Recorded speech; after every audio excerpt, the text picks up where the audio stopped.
Hello and welcome to Growing Up Strong. I'm your host, Tony May. In this show, you will want to pay special attention. We are going to highlight decades of scientific research on brain development in early childhood learning. What it means to you, especially if you're a parent or a grandparent or a caretaker, could mean the difference between a healthy child and a not so healthy child, both in regular health, in emotional health, and in developmental health. We recently sat down with Dr. Jack Shonkoff. He's the director of the Center for the Developing Child at Harvard University. Here's that interview. So, Dr. Shonkoff, you are the director of the Center on the Developing Child at Harvard University. That is kind of a big title. For those of us not at Harvard, explain to me what the center does and who's there with you working day to day. Yeah, it's maybe a big title, but it's a pretty simple concept of what we're doing. So our center, which is about 8 years old, was established to try to draw on all of the resources across the university, from the School of Education, the medical school, the School of Public Health, law school, business school, all of the schools, to come together and say, how could we mobilize the best knowledge we have from multiple sources, particularly focusing on this rapidly moving science-based understanding about how the brain develops and how the environment affects brain development, and make that knowledge more readily available and accessible to people who make policy, people who design and run programs, to the general public, to basically say we could be much better, more effective and smarter about how we provide a good environment to raise children in our country by capitalizing on the best scientific knowledge we have. So our center is focused on both developing that knowledge, expanding that knowledge, and then translating it for use by our country, our society, and other countries around the world. Translating it for use is what we're going to talk about in this interview. The brain development science and research that your scientists have done is just amazing. And many people might think that can't be right. Even before a child is born, that environment is affecting his or her brain. Right. Well, so it's interesting that's surprising to people, because this is one of the most basic principles of biology, which is that everything related to our health, our learning, our behavior is a result of an interaction between our genetics and the influence of the environment in which we live. It's how biology works, because whether it's a matter of health, whether it's a matter of kind of learning, developing skills, we adjust to our environment, and we read our environment, we learn from our environment. That's how biology works. So what's different about 21st century science from 20th century science is we not only understand that as a concept, but now literally at the molecular level, we're beginning to learn how experience gets into the body, how it affects your health. It represents breakthroughs in how we think about and will be treating cancer, as well as how we understand learning and development. It's the interaction between genetics and the environment. So the interaction, the time when your baby's born, there's grandparents watching, aunts and uncles, caretakers. What has the science and research shown you that is just imperative that we all know during that time, and how to behave with that baby? The reason I love that question is because what science is telling us is what people instinctively do anyway. Science is telling us that from the moment of birth, humans are helpless, right? I mean, other animal species within hours, days, weeks, and at most months, they're kind of often on their own. Humans are dependent for a long time, some longer than people would even like. But so what the science is telling us is that the natural response we have, people you can't help but smile and Google with a baby, right? I mean, babies cry and we respond. We move to them. When a baby starts to smile, you don't have to read a book to say, if a baby smiles, smile back. It's built into our genes to smile back, right? So it's all about interaction because of both the helplessness of infants. They can't feed themselves. They can't survive without interaction. If we weren't automatically responsive, then we would go the way of the dinosaurs. We wouldn't exist anymore.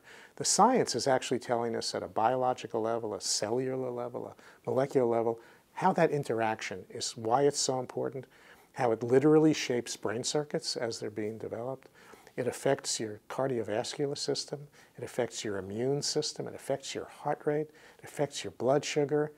That's what's exciting about the science. It's telling us what the basic underlying scientific foundations are of what we naturally do to raise children, and also helps us understand how to keep development from going off track and what to do when it's not working well, because sometimes it's not working well. So to me, that's what's at the heart of our center's mission, is to use this science not just to tell people, wow, look at this, but to say, maybe we have some new ways of thinking about what we could do to address problems that most people think are unsolvable, like poverty from one generation to another, or violence. The science is providing new ways to think about that. It's very exciting. To me, that's what we're all about. Beyond the cardiovascular system and the blood pressure, things like that, that interaction though also develops your trust, your emotions. Is that right from the research that I saw? Absolutely, absolutely. And a good way to think about this is that the brain and the body is reading the environment to be prepared to adapt. So if the environment is supportive and safe and responsive, all of the stress response system components in the brain is building circuits and building capacities that are expecting a world that's pretty predictable and pretty safe and pretty responsive. If it's very erratic, if the environment is unstable, if it's neglectful, if there's no consistent or reasonably predictive responsiveness, if it's dangerous, if it feels violent, the brain, its circuits, other body systems are preparing for a world of danger, a world of threat. And so our stress system is on a hair trigger. It's expecting things to go wrong most of the time. It's why, if you look a little bit later down the road, some children and adults who people say, gee, those, they go off like on a, in a moment's notice, and the first response is to be aggressive. Why people have such bad attitudes. That's not a bad attitude. That's biology from early on saying the world is dangerous. You got to be ready. Fight first. Don't think, because you might not survive. That's what's going on biologically. That's why the early months and years are so important, because we're laying down foundations of what our behavior and learning are going to be for a whole life. Not in a way that can't be changed later, but in a way that makes it harder to change later.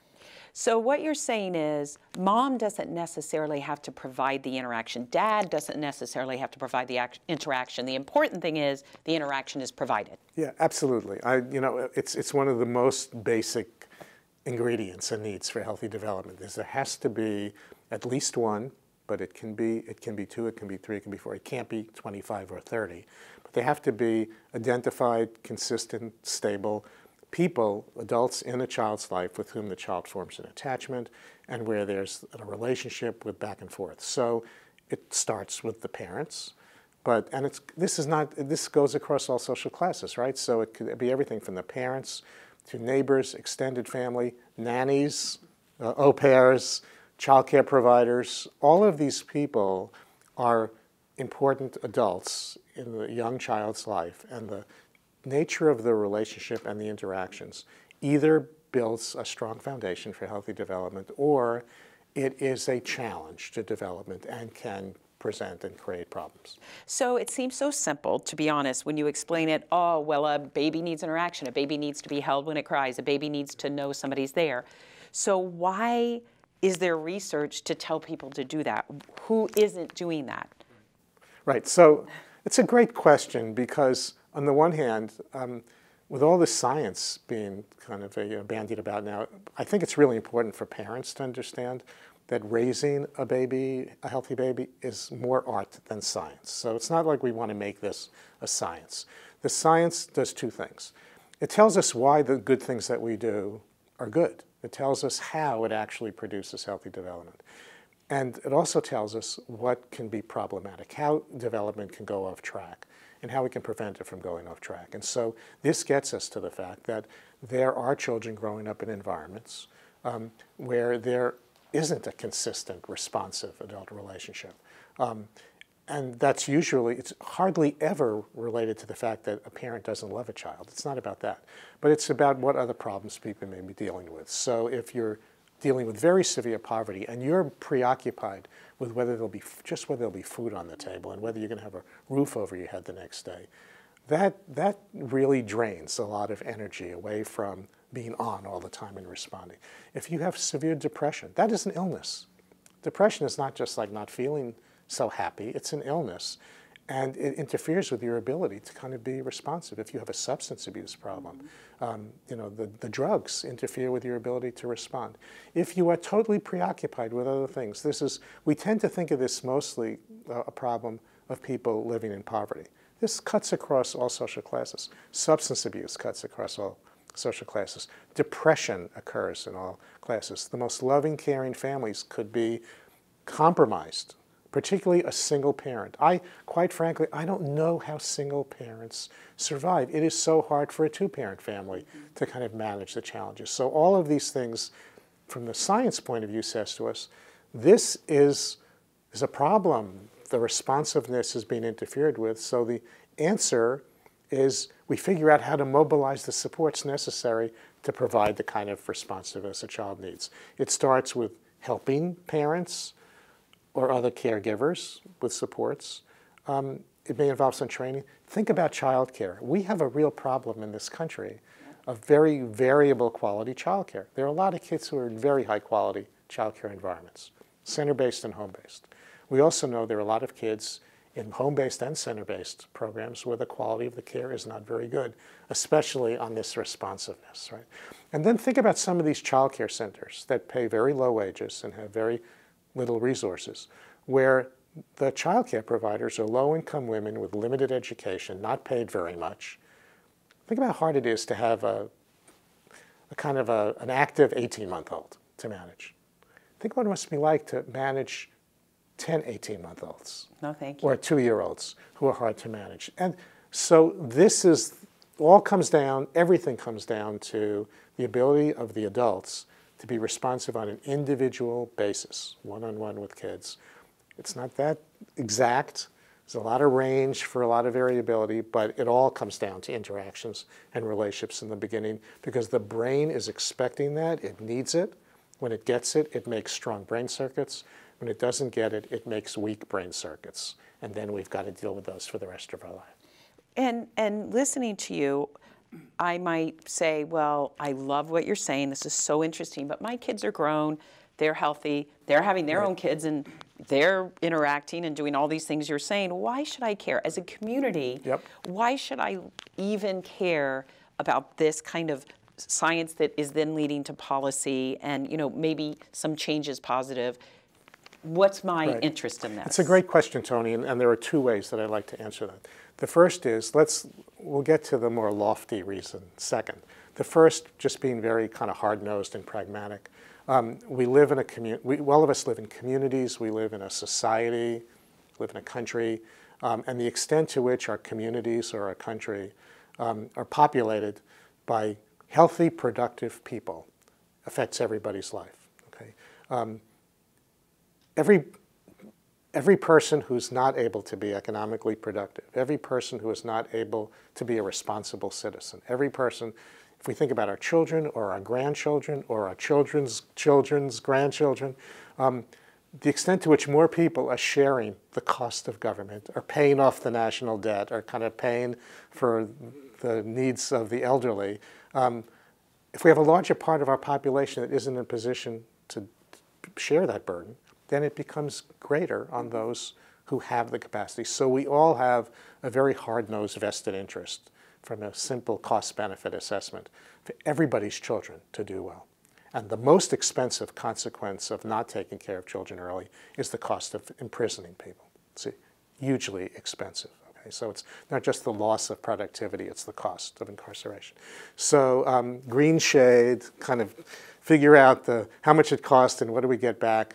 What we invest in kids is paid back to us as a society in real dollars. Okay, but there's another reason I think why we should all care. Before we developed this kind of scientific understanding of what's going on, I think it was easier for people to say, other kids' children, not my problem. Okay? What people aren't doing a good job, they should just do a good job. Why should I have to worry about that? And certainly don't ask me to pay more taxes for that, right?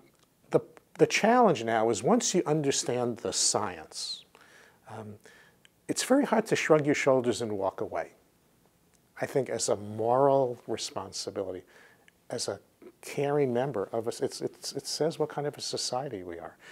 So knowing that if you see children who are in tough circumstances where they're not really getting the basics, and we know not only is that like hard to look at, but it's affecting the development of their brain, it's affecting their cardiovascular system, it's increasing the likelihood they're going to get heart disease later, increasing the likelihood they're going to have a whole host of health problems. How do you just say, well, that's a shame, too bad, because a lot of the problems that we face, that we pay a lot of money for, were preventable, right? These are not things that are hardwired at birth. It is not inevitable that a child in poverty is going to grow up having problems in school. It doesn't mean that children who experience violence are going to all grow up to be serial killers, right? Or all grow up to be unproductive. It is not inevitable, and that's the part that is a huge moral responsibility. Regardless of what people think about other folks, nobody hates babies. Nobody looks at babies and says, you know, bad person, right? How do you look at a baby who's in a tough circumstance knowing that we could prevent problems or promote a healthy future and say, not my problem? So I think there's a real moral responsibility, but also there's a dollars and cents payback issue. So we all have to care if we consider ourselves members of the same society. So caring means funding programs. How do we know that those programs, according to what you do every day, are working? In other words, here in Palm Beach County, Children's Services Council funds hundreds, literally, of programs. There's certain, you know, evidence that has to come along, certain data that has to come out of that. But how do we know they're working? What does your center look at as, yes, that works. Yes, you need that in a child center. You need that in a, you know, kind of a nurse-family partnership type program. The first thing I'd say, since you mentioned Palm Beach County, is that, you know, you're in a fortunate position here because you have wonderful programs here. You know, Palm Beach County has some of the best programs in the country, right? So you've got a good example of what's possible. The answer to how do we know what works, I think first we have to change our mindset a bit here. The first thing is not to think about government programs, right? We start with how communities provide support for each other, and families provide support for each other. But what families can do on their own, what communities can do on their own, reaches a point that for some part of the population it's not enough, then somebody's got to step in. So all Dr. Shonkoff was talking about is almost mind-boggling. It's so much information, but it is so necessary to apply it to everyday life. So how do we do that for the children and the families here in Palm Beach County? Well, the Children's Services Council, working with its partners, is doing it in so many ways, including taking it on the road. Joining me now, two wonderful ladies from Home Safe, Paloma Prata and Selena Smith. Welcome. Thank you. Home Safe and Children's Services Council, longtime partners. Now you're taking some of what you found in this research and applying it in a mobile van, heading out and helping families. Tell me more. Okay. So Home Safe is the postnatal entry agency. So what we do is we complete screens and assessments with all children in Palm Beach County from 0 to 5. So we start with the ages and stages questionnaire and the ages and stages social emotional, which we look at different domains like cognitive, language, fine motor, gross motor. So we were looking for many places where we can reach as many kids in Palm Beach County, and pediatrician's office was one of the places where we started. But a lot of pediatricians' office didn't really have the space for screening. And that's when Home Safe decided to purchase the mobile office and take it out on the road so that we can go any place, any community events, and really screen all the children out in Palm Beach County. I know we were at one of the events, so I think the video is going now, but this mobile van, I mean, what is in it? And when you say screening, I know you all both know what that means, but what exactly does that mean? Is it a medical screening? Is it a bunch of questions? Talk kind of what's happening in the van. It's a developmental screening. We actually look at cognitive, language, social motor, and then social emotional also with the ages and stages questionnaire. So it is a questionnaire where we sit with the parent and the child, and we ask the questions. And some of the things we have to see the child do the skills, so like drawing a circle. And so then at the end of the screen, we really look at the score, and then the child can either score a concern or typical and monitoring. So if it's a concern, what we do is we move into an assessment to really make sure that that child needs services. So for language, for example, we'll get them the services for language so they're ready and eager to learn at age 5. So we really want to screen, make sure that if they need services for that, we get them the services immediately. There are services within the Healthy Beginning system that are funded by Children's Service Council. So let's say in the video that we saw, some 2 or 3-year-old isn't quite where they should be. You assess, but not there in the mobile van. That's a later appointment. Exactly. We go into a home visit or we meet the parent at their child care provider, whatever it's easier for that family. So we do the screening in the mobile van and then we move into the home visit or whatever it's easier for that family to really complete the assessment. The assessment is a little bit more in depth. It takes a little longer. And so we really have to sit with the child on the floor and try some of the skills. So, Selena, you're kind of in charge of making sure the van's on the road, where it goes, that you have partners out there that are ready to have families, you know, get into the van and get this kind of services. Talk about where are you bringing this and how does that all work?